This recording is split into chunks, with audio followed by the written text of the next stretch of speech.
ดเทวดานะครับ70-15 วินะครับบางที3แล้วคนคือปีชาคนขับรถนะครับที่มาจากอุดมพรนะครับคุณปีชาที่เป็นคนขับรถมาจากอุดมพรมูไปล่ออยู่รถแล้วนะครับ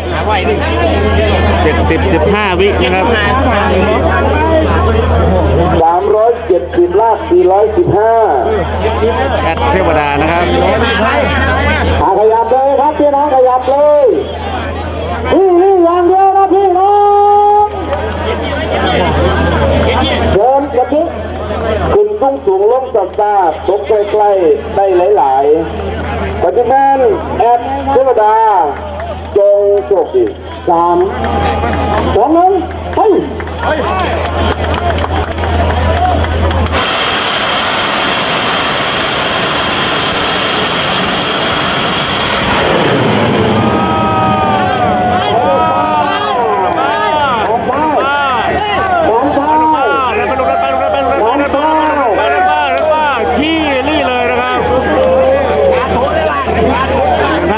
มากๆ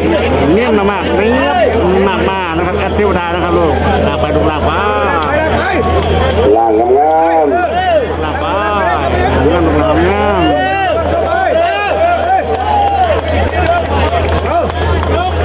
ดูลากฟ้าล่างไปลูกดูลากงาม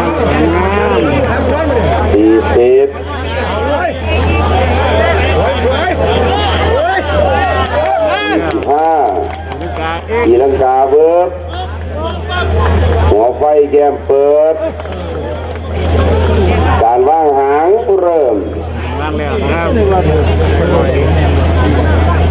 เขาหนาค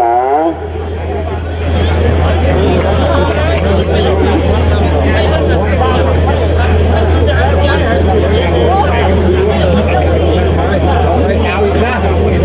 บเขาหนานะครับเอาอย่างเบาแล้วดูอะไรมึงเนี่ยยุ่งติดที่ก็รับโอ้โหครับยังเผาตัวก็เริ่มทางออกแกออกแล้วนะดีครับ100ผ่านไปเรื่อยเบานะครับทางนี้นะครับของแอดเทวดานะครับไหลไปขึ้นเลย170ผ่านเบานะครับ420ไป250เป็นสบายทั้งฝ่าย50สบายทั้งฝ่ายเบานะครับ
ดูได้ป่าเท่าครับ